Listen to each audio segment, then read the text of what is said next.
صلی اللہ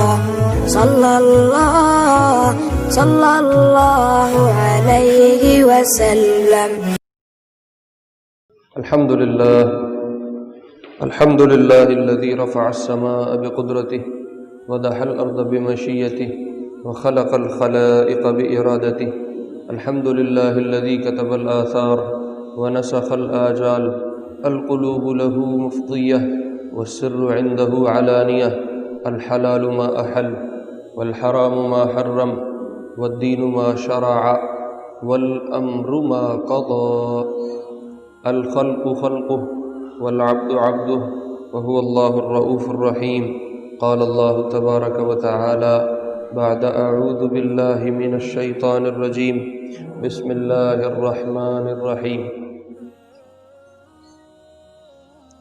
ولا تقربوا مال اليتيم إلا بالتي هي أحسن حتى يبلغ أشده وأوفوا بالعهد إن العهد كان مسؤولا.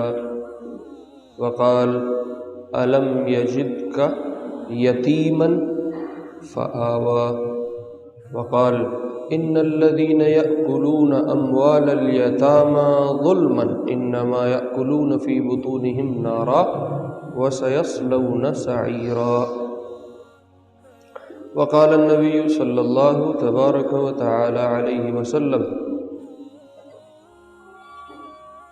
أُتِيتُ بِطَسْطٍ مِّن ذَهَبٍ مَلِيءٍ حِكْمَةً وَإِيمَانًا فَشُقَّ مِنَ النَّحْرِ إِلَى مَرَاقِ الْبَطْنِ ثُمَّ غُسِلَ بِمَاءِ زَمْزَمَ ثُمَّ مُلِئَ حِكْمَةً وَإِيمَانًا. وقال النبي صلى الله تبارك وتعالى عليه وسلم أنا وكافل اليتيم كهاتين وأشار بإصبعيه الشهادة والوسطى وجمع بينهما وفرق بينهما قليلا. وقال النبي عليه الصلاة والسلام خير بيت في المسلمين بيت فيه يتيم يحسن إليه وشر بيت في المسلمين بيت فيه يتيم يساء إليه. ثم قال أنا وكافل اليتيم كهاتين وجمع بين إصبعيه فی الجنہ او کما قال النبی صلی اللہ تبارک و تعالی علیہ وسلم. آپ علیہ السلام کی زندگی سننے سنانے کا اللہ نے موقع دیا ہے. تو ہم پچھلے جمعے میں پہنچے تھے حضور علیہ السلام کے شق صدر تک کہ آپ کے سینے کو کھولا گیا اور دل کو نکال کے اس کی صفائی کی گئی. یہ دنیا کی پہلی اوپن ہارٹ سرجری ہے. میڈیکل 1400 سال کے بعد جہاں پہنچ رہا ہے ہمارے نبی کے ساتھ آتے ہی وہ سارا کام اللہ نے کروا دیا تھا. یہ جو دل کو دھویا گیا اور صاف کیا گیا اور اس کی پوری تفصیل میں نے پچھلے جمعے عرض کی تھی. آپ علیہ السلام نے فرمایا سونے کا ایک ٹرے 2 لوگ لے کے آئے, اس میں زمزم کے پانی سے بنی ہوئی برف ہے, اور آپ کے سینے کو کھول کے دل کو نکالا اور پھر اس کو اس برف سے دھویا اور دھو کے واپس اس دل کو سینے میں رکھ کے سینے کو بند کر دیا. یہ جو ساری کاروائی ہوئی ہے اس کو آپ نے فرمایا اُتِیتُ بِطَسْطٍ مِّن ذَهَبٍ مِّنَ الْجَنَّةِ, جنت سے ایک سونے کا ٹرے میرے پاس لایا گیا. ملیئن حکمتاً و ایمانا, جس میں حکمت اور ایمان بھرا ہوا تھا. فشق من النحر الی مراق البطن, جہاں سے ذبح کرتے ہوئے چھری پھیرتے ہیں اس کو نحر کہتے ہیں, اس لیے قربانی کے دن کو یوم النحر کہتے ہیں. یہاں اونٹ کے وہ نحر کرتے ہیں اس سے خون نکلتا ہے. تو آپ نے فرمایا یہاں نحر سے لے کے معدے تک کے حصے کو چاک کیا اور اس میں سے دل کو نکالا. فغسلوہ بماء زمزم, پھر اس کو زمزم کے پانی سے دھویا. وملؤوہ حکمتا و ایمانا, پھر میرے اس دل کو حکمت اور ایمان سے بھر کے بند کر دیا اور اوپر مہر لگا دی. یہ ہوا. جب یہ ہوا ہے تو اماں حلیمہ یہ کارگزاری ساری سن کے پریشان ہو گئی. پہلے بہت ساری برکات دیکھ چکی ہیں، تو اب یہ اس فکر میں پڑ گئیں کہ یہ بچہ اگر میرے پاس رہا اور کوئی حادثہ پیش آ گیا تو مسئلہ کھڑا ہو جائے گا، اس لیے مجھے واپس کرنا چاہیے. تو پھر اماں حلیمہ آپ علیہ الصلاۃ والسلام کو لے کے واپس مکہ گئی. جب یہ دوبارہ مکے جا رہی ہیں اس وقت آپ علیہ السلام کی عمر 4 سال کی. شق صدر کے بعد جب مکے آپ پہنچے ہیں تو اس وقت آپ کی عمر 4 سال تھی.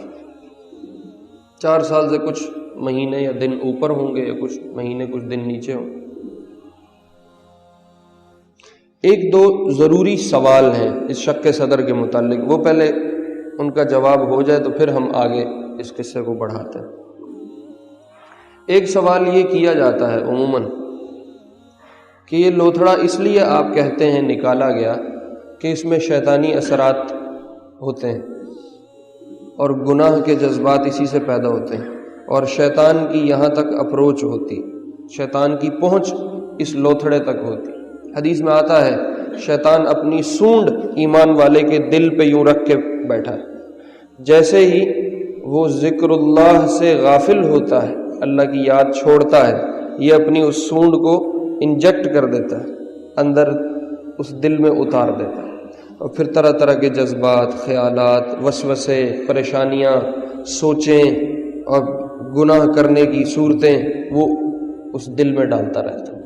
اور جیسے ہی ایمان والا دوبارہ ذکر پہ آتا ہے، اللہ کو یاد کرنا شروع کرتا ہے، تو وہ اپنی سونڈ نکال لے.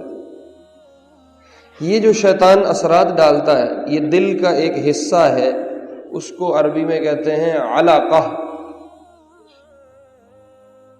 علاقہ ویسے لوتھڑے کو کہتے ہیں، تو دل کا ایک خاص حصہ ہے، اس کو کہتے ہیں علقۃ سودا، کالا لوتھڑا. یہ جو لوتھڑا ہے اس تک شیطان کی پہنچ ہوتی ہے. تو جو جبریل نے آ کے سینہ چاک کر کے دل کی صفائی کی تھی، اس میں سے وہ کالا لوتھڑا، وہ علقۃ سودا نکال کے اس کو پھینک دیا تھا تاکہ حضور کے دل تک شیطان کی پہنچ نہ ہو سکے. تو لوگ سوال یہ کرتے ہیں کہ یہ لوتھڑے کو 4 سال کی عمر میں نکالا گیا، ٹھیک ہو گیا. یہ تو وہ دل ہے جس کو پاک پاکیزہ پیدا کرنا چاہیے تھا. 4 سال تک اس کے اندر یہ لوتھڑا کیا کرتا رہا؟ اس دل پہ قرآن نے آنا ہے، اس دل پہ وحی نے اترنا ہے. اس کو تو ابتدا ہی سے یوں پیدا کرنا چاہیے تھا کہ اس میں شیطانی اثرات کے کوئی نام و نشان ہی نہ ہو، کوئی راستہ ہی نہ اس تک پہنچتا ہو شیطان کا. تو 4 سال تک کیوں نہیں نکالا گیا؟ گویا یہ مطلب ہوا کہ 4 سال تک شیطان کی جگہ دل میں رہی ہے، اور حضور وحی والے حضرت ہیں اور وحی ان کے پاس آنی ہے، اور 4 سال تک شیطان کی پہنچ ان کے دل تک ہونا سمجھ میں نہیں آتی. اس کا جواب یہ دیا علماء نے کہ اگر اس علقہ کے بغیر پیدا کر دیتے تو حضور کی تخلیق نامکمل ہوتی، کیونکہ جسم کا ایک حصہ تو ہے، پارٹ آف باڈی تو ہے، جسم کا ایک حصہ ہے. اگر اس کے بغیر حضور کی تخلیق ہو جاتی اور حضور کو پیدا کر دیا جاتا تو حضور نامکمل پیدا ہوتے، یہ بیچ میں کمی رہ جاتی. اور نامکمل تو پیدا نہیں کر سکتے، مکمل پیدا کرنا ہے، پورا انسان پیدا کر کے دنیا میں بھیجنا ہے. اس لیے کہ اگر تخلیق مکمل نہ ہو تو یہ عیب ہے، اور حضور عیب سے تو پاک ہونا چاہیے. نبی کو 100% عیوب سے پاک ہونا چاہیے. اس لیے اس علقہ کو پیدا ساتھ کیا اور پھر 4 سال کی عمر میں اس کی صفائی کروائی. تو انہوں نے کہا 4 سال تک تو پھر اندر شیطانی اثرات کی صورت ہے. اس کا جواب علماء نے یہ دیا، کسی چیز کے ہونے سے یہ لازم نہیں آتا کہ اس کے اندر کے اثرات اس میں رہنے والے لوگ بھی موجود ہوں. جیسے میں کہوں یہ گھر ابو بکر کا ہے، لیکن ابو بکر کا اس گھر کے اندر ہونا لازم تو نہیں ہے. سفر پہ کہیں گیا ہوا ہو تب بھی گھر تو ابو بکر کا ہی ہے. تو اگرچہ ہم یہ کہتے ہیں کہ وہ لوتھڑا شیطان کی جگہ ہے، لیکن ضروری نہیں کہ شیطان اس میں موجود بھی ہو یا شیطانی اثرات اس میں موجود بھی ہوں. اللہ نے اس علاقہ کو پیدا تو کیا لیکن اس تک اثرات نہیں پہنچنے دی. ٹھیک ہو گیا. اس پہ ایک اور سوال کیا. یہ سوال آپ کو اس لیے بتا رہا ہوں کہ اب جو جدت پسند لوگ آ رہے ہیں وہ طرح طرح کے بیچ میں کیڑے نکالتے ہیں اور وہ کہتے ہیں یہ سب بنائی ہوئی کہانیاں ہیں. اور اب وہ ذرا زیادہ پڑھ لکھ گئے ہیں تو وہ کہتے ہیں جی ہمیں ان ساری چیزوں کا ہمیں سمجھ میں نہیں آتی بات. تو پھر طرح طرح کے اشکال کرتے ہیں. اس لیے میں یہ دو چار جو ضروری چیزیں وہ سیدھی کر رہا ہوں صاف. ایک سوال اگلا یہ کیا انہوں نے کہ اگر آپ کہتے ہیں جسم کا حصہ ہے اور اس کا ساتھ پیدا ہونا ضروری تھا تو ختنہ کیوں کیا؟ وہ بھی تو جسم کا حصہ تھا، اس کو پیدائش سے پہلے صاف کیوں کیا؟ جیسے باقی سب مکمل آتے ہیں اور ان کا ختنہ آگے دنیا میں کیا جاتا ہے، ایسے حضور کو بھی پورا جب پیدا کرنا ہے تو ختنہ کر کے کیوں بھیجا ہے؟ وہ بھی ختنے کے بغیر ہونا چاہیے تھا. اشکال سمجھ آئے؟ سوال سمجھ آئے؟ اس کا جواب علماء نے دیا ہے.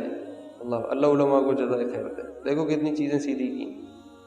اس کا جواب یہ دیا ہے کہ دیکھو اگر ختنہ کرتے تو حضور کا ستر کھلتا، اور یہ نبوت کی شان کے خلاف ہے کہ حضور کے ستر کے حصے کو کوئی غیر دیکھ سکے، اس لیے ختنہ کروا کے بھیجا. اور اس دل کی صفائی کے لیے کسی قسم کے ستر کا مسئلہ نہیں تھا، اس لیے یوں ہی بھیج دیا اور بعد میں اس کی صفائی کا انتظام کروا دیا.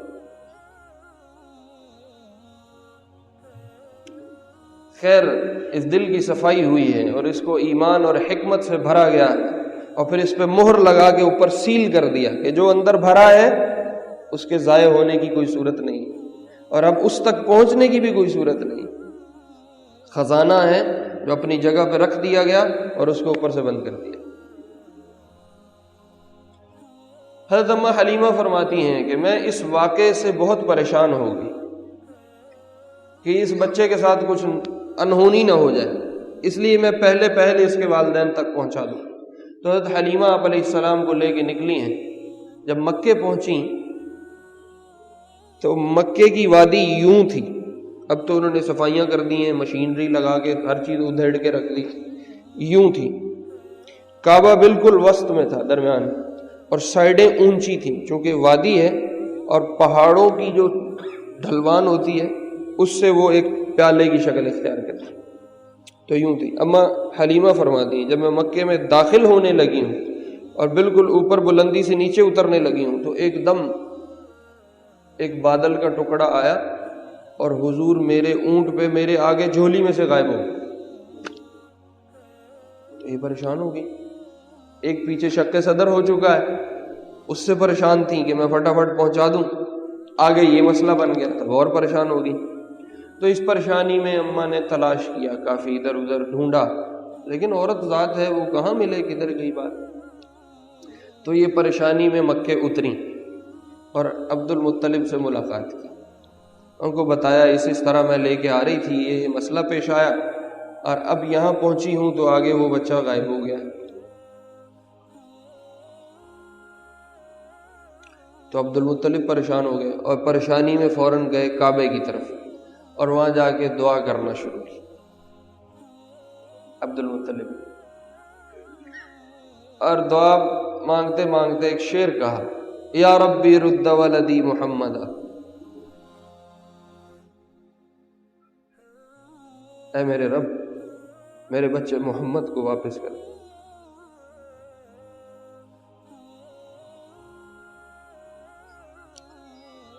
یا ربی ارددہ واصطنع عندی یدا، اپنا ایک احسان عبد المطلب پہ رکھ دے کہ وہ بچہ مجھے مل جائے. تو ایک دم آواز آئی عبد المطلب کو کہ پریشان نہ ہو، اس بچے کا رب موجود ہے، اس کو ضائع نہیں ہونے دے. تو انہوں نے اسی سے خطاب کیا، اس آواز دینے والے سے، میں اس کو کہاں تلاش کروں، مجھے کہاں ملے گا. تو آواز میں سے ان کو یہ خطاب ہوا کہ وہ تہامہ کی وادی میں شجرۃ یمنا ایک درخت ہے، اس کا نام یمنا ہے، کہا اس درخت کے پاس تمہیں ملے گا۔ تو عبد المطلب سواری پہ دوڑ پڑے کہ میں جا کے بچہ ڈھونڈوں۔ تو جو جگہ بتائی تھی وادی تہامہ میں، وہ یمنا نامی درخت، بالکل جب وہ وہاں پہنچے ہیں تو آپ علیہ السلام اس درخت کے نیچے کھڑے اور رنگ اڑا ہوا ہے اور پریشان۔ عبد المطلب سے ملاقات ہوئے آپ علیہ السلام کی تقریباً 2 سال گزر چکے ہیں۔ 2 سال پہلے اماں حلیمہ آئی ہیں اور دوبارہ واپس لے کے گئی ہیں، اور اب مدینہ میں یہ بنو سعد میں 2 سال قیام کے بعد واپس کرنے آئی ہیں۔ اس دوران عبد المطلب کی آپ سے کوئی ملاقات نہیں، اور آپ کی عموماً بچوں کی جو فطری روٹین ہے گروتھ کی، بڑھنے کی، آپ کی گروتھ اس سے ہٹ کے بہت تیزی سے ہو رہی تھی۔ میں نے آپ کو پہلے بتایا 2 مہینے کی عمر میں بولنا شروع کر دیا، 8 مہینے کی عمر میں چلنا شروع کر دیا، 10 مہینے کی عمر میں تیر چلانے شروع کر دیا۔ تو عام بچوں کی روٹین سے ہٹ کے حضور کی گروتھ ہو رہی ہے اور بڑھ رہے ہیں اور پنپ رہے ہیں اور اوپر جا رہے ہیں۔ تو آپ کا جسم ظاہراً 4 سال کا نہیں لگتا تھا۔ تو عبد المطلب نے دیکھ کے پہچانا ہی نہیں کہ یہ میرا پوتا ہے۔ تو کہا لڑکے تم کون ہو؟ تو انہوں نے کہا محمد بن عبداللہ ہوں۔ تو پھر عبد المطلب نے اٹھا کے گلے لگایا اور چوما اور پیار کیا اور رونے لگ گئے، اور اٹھا کے اپنے اونٹ پہ سوار کیا اور مکے لے کے آئے، اور پھر بہت سارے اونٹ ذبح کیے، بہت ساری بکریاں ذبح کی، پورے مکے کی دعوت کی کہ میرا بچہ مجھے واپس ملے۔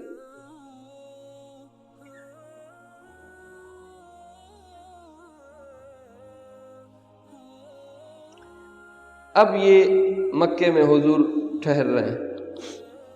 اس دوران بہت سارے واقعات ہوئے۔ حضرت حلیمہ فرماتی ہیں کہ میں حضرت آمنہ سے ملی اور کہا یہ بچے کے ساتھ معاملہ پیش آیا، میں تو گھبرا کے واپس لے آئی۔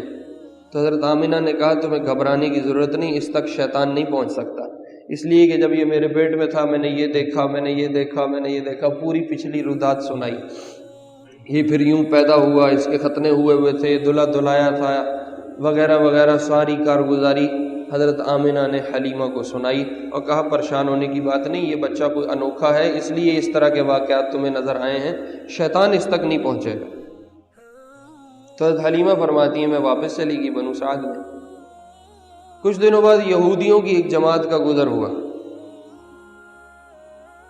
یہود جو تھے وہ پرانی کتابوں کا علم رکھتے تھے، ان کے پاس بہت معلومات ہوتی۔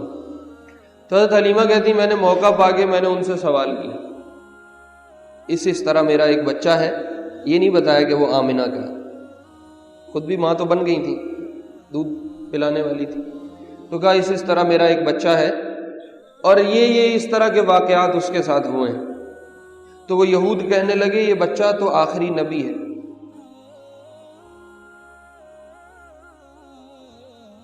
لیکن جو تم یہ کہہ رہی ہو کہ تم اس کی ماں ہو، یہ بات ٹھیک نہیں ہے۔ اور حلیمہ نے اپنے شوہر کا تعارف کروایا، یہ اس کا باپ ہے۔ تو وہ یہود کہنے لگے اگر اس کا یہ باپ نہ ہوتا اور تم اس کی ماں نہ ہوتی تو وہ بچہ آخری نبی ہوتا، باقی ساری نشانیاں پوری۔ لیکن جو تم یہ کہہ رہے ہو کہ یہ اس کا باپ ہے اور میں اس کی ماں ہوں، اس سے ہمیں اندازہ ہوتا ہے کہ یہ وہ بچہ نبی تو نہیں ہے لیکن ویسے برکات والا ہے۔ تو حضرت حلیمہ فرماتی مجھے سمجھ آ گئی کہ یہ آخری نبی ہیں، اس لیے کہ میں تو ماں نہیں تھی، ماں تو کوئی اور تھی، اور باپ ہے نہیں، وہ تو یتیم پیدا ہوئے تھے۔ تو یہود نے کہا وہ جو آخری نبی ہے وہ یتیم پیدا ہوگا، یہ اس کی ہماری کتابوں میں نشانی ہے۔ تو حلیمہ کہتی مجھے سمجھ آ گئی کہ یہ ٹھیک کہہ رہے ہیں اور حضور تو یتیم ہی پیدا ہوئے تھے۔ اس طرح کے واقعات چلتے رہے۔ جب آپ علیہ السلام 6 سال کی عمر کو پہنچے تو حضرت آمنہ نے عبد المطلب سے کہا کہ میں مدینہ اپنے شوہر کی قبر کی زیارت کے لیے جانا چاہتی، لہذا مجھے اجازت دیں کہ میں مدینہ کا سفر کر سکوں اور اپنے شوہر کی قبر پہ حاضری دے سکوں۔ عبد المطلب نے اجازت دے دی.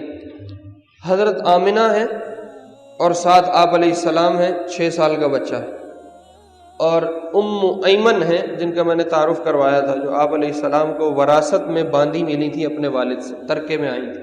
یہ 3 لوگوں کا مختصر سا ایک قافلہ، ایک جماعت، یہ مکے سے مدینہ گئے ہیں، اور مدینہ جا کے حضرت آمنہ نے تقریباً 1 مہینہ قیام کیا. بنو نجار، حضور کا ننہال بنتا ہے، وہ جو سلمہ بنت عمر سے شادی کی تھی حضرت ہاشم نے، ان کے ہاں جا کے 1 مہینہ قیام کیا.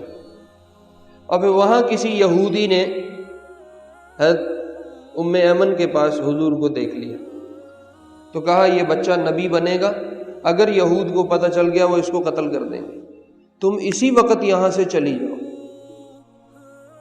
تو یہ فٹافٹ گھبرا کے انہوں نے سامان باندھا اور واپسی کا سفر شروع کیا. روایات سے پتہ چلتا ہے کہ واپسی تک حضرت کی والدہ کو کوئی تکلیف نہیں تھی. جب یہ مدینہ سے نکل کے مکہ جا رہی ہیں، رستے میں ابوا کے مقام پہ جب پہنچی ہیں تو والدہ محترمہ کی طبیعت خراب ہوئی اور وہیں ان کا انتقال ہو گیا. اب یہ پیچھے 2 لوگ رہ گئے مختصر، ایک حضرت کی ذات ہے اور ایک حضرت کی باندھی ہیں ام ایمن، وہ حضور کے ساتھ. تھوڑا ٹیلے پہ چڑھا کے وہاں حضرت کی والدہ کی قبر بنائی گئی. آپ علیہ السلام جب حج کے لیے تشریف لے جا رہے تھے 10ویں سال میں مدینے، تو آپ نے اس قبر پہ آ کے ٹھکانہ کیا اور اپنی والدہ کی قبر پہ رات کافی دیر تک بیٹھے، روتے رہے اور اپنی والدہ کو یاد کرتے رہے.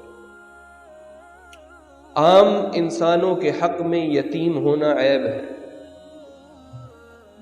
اس لیے کہ جب وہ یتیم ہوگا تو باپ نے ہی تربیت کرنی ہے، تربیت کرنے والا نہیں رہے گا تو تربیت میں کمی کجی کوتاہی رہ جائے گی، کچھ نقصان باقی رہ جائے گا.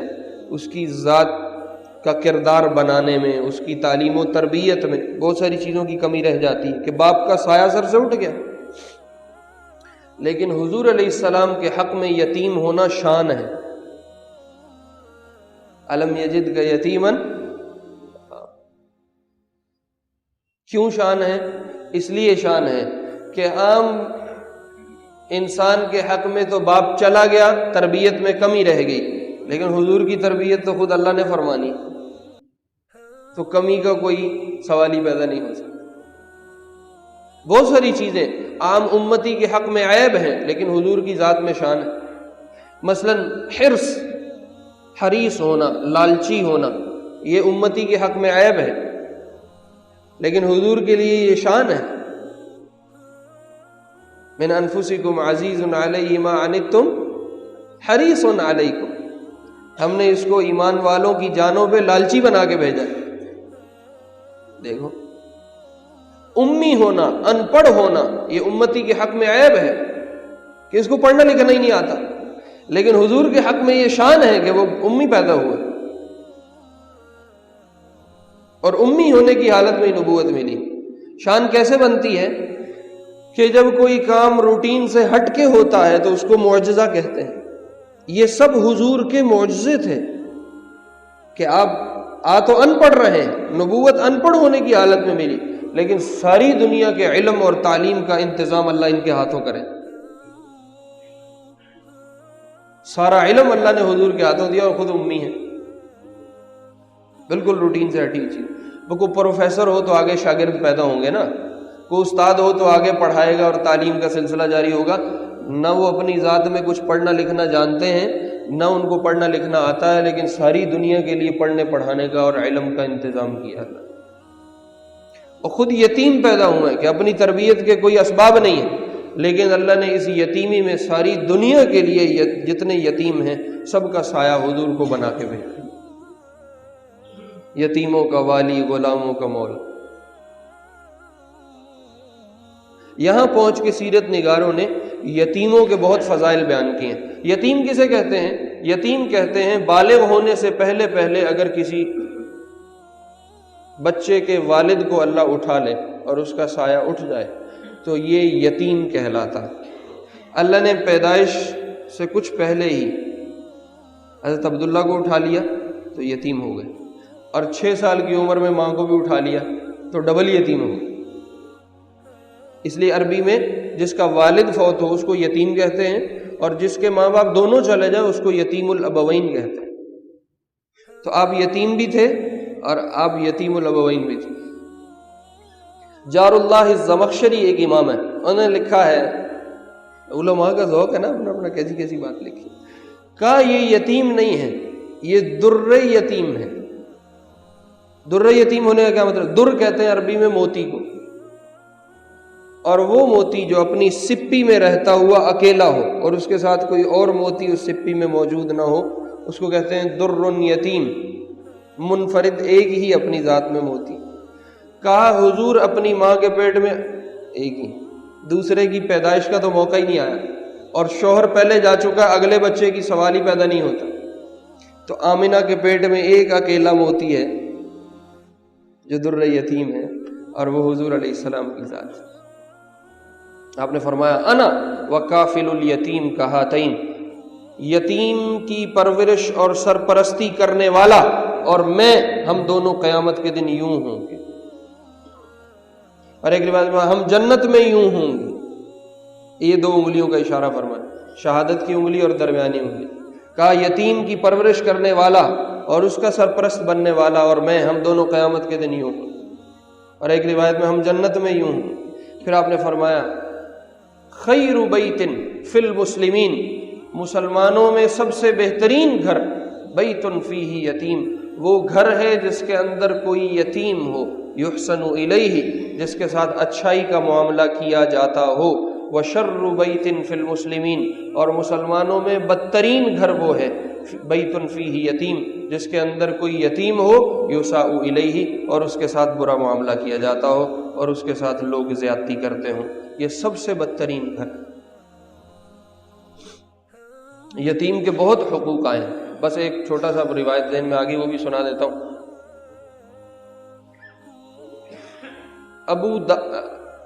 ابو لبابہ بعد میں صحابی بنے، پہلے منافق تھے. ابو لبابہ رضی اللہ عنہ جب نفاق کی حالت میں تھے تو ان کے گھر کے ساتھ پہلو میں ایک یتیم کا گھر تھا، اور ان کے گھر میں کھجور لگی ہوئی تھی جس کی کچھ شاخیں اس یتیم کے گھر میں آتی تھی.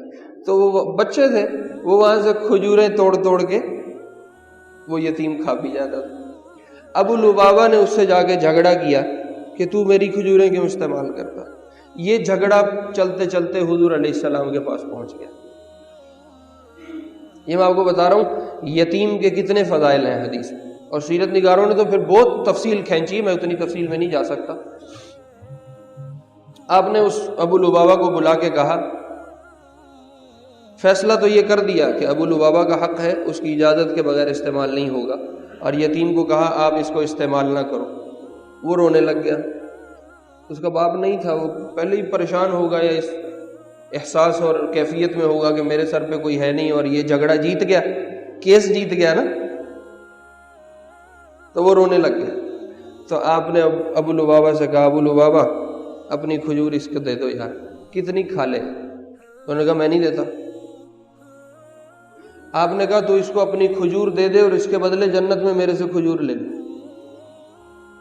کہا نہیں میں نہیں دیتا، اور اٹھ کے چلے گئے. تو ایک صحابی ہیں ابو دحداح انصاری ہیں رضی اللہ عنہ، وہ بیٹھے تھے سارا دیکھ رہے. وہ چپکے سے اٹھے اور ابو لبابہ کے پیچھے ہوئے، اور ابو لبابہ کو کہا جتنے میں اپنی کھجور دیتا ہے دے، میرے سے جتنا اس کا بدل اور عوض لینا لے لے، یہ کھجور مجھے دے دے. کہا نہیں نہیں، تیرے تو اتنے کھجور کے بڑے بڑے باغ ہیں، تجھے اسے ایک درخت کی کیا ضرورت ہے. ابو دحداح نے کہا یہ سارے باغ تیرے، یہ کھجور کا درخت مجھے دے دے. وہ ابو دحداح کے دو بڑے زبردست باغ تھے مدینہ میں اور مشہور تھے، ان کی کھجور مشہور تھی. کہا یہ سارے تیرے، یہ درخت مجھے دے دے. تو وہ اس کو اور کیا چاہیے تھا، کہا جا لے جا یہ درخت، میں اس کا کیا کروں گا، دو باغ تو اپنے مجھے دے. ابو دحداح یہ درخت کا سودا کر کے حضور کی بارگاہ میں پہنچ گئے. کہا رسول اللہ جو وعدہ آپ نے ابو لبابہ سے کیا تھا جنت میں درخت کا، اگر وہ درخت میں اس یتیم کو لے دوں تو کیا وہ وعدہ میرے ساتھ ہوا ہے کہ نہیں ہے؟ آپ نے فرمایا ابو دحداح وہ وعدہ تیرے لیے بھی ہے. کہا یا رسول اللہ میں اس سے یہ درخت لے آیا.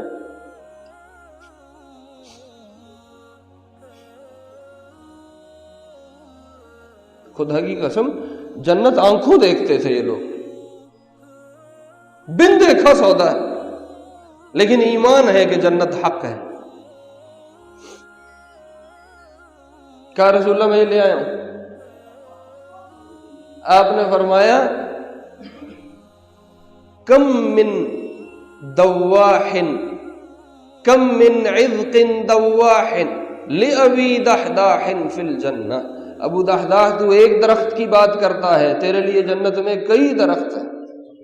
تو یہ جملہ مشہور ہو گیا، کم من عذق دواح لأبی دحداح فی الجنہ. کم من عذق. ابو دحداح کا اس کے علاوہ پوری تاریخ اور سیرت میں کہیں ذکر نہیں، بس یہ ایک قصہ ہے. اور یہ ایسا بیج اپنا لگوا کے گئے اور ایسا سٹار لگوایا کہ تا قیامت یہ سٹار باقی رہے گا.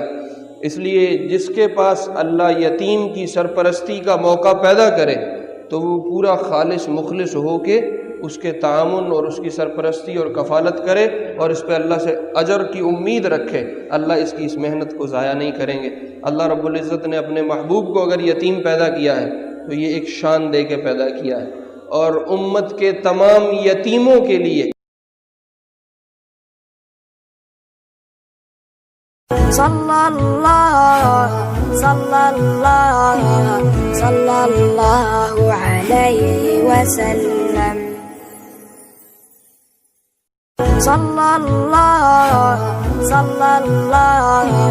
صلی اللہ علیہ وسلم.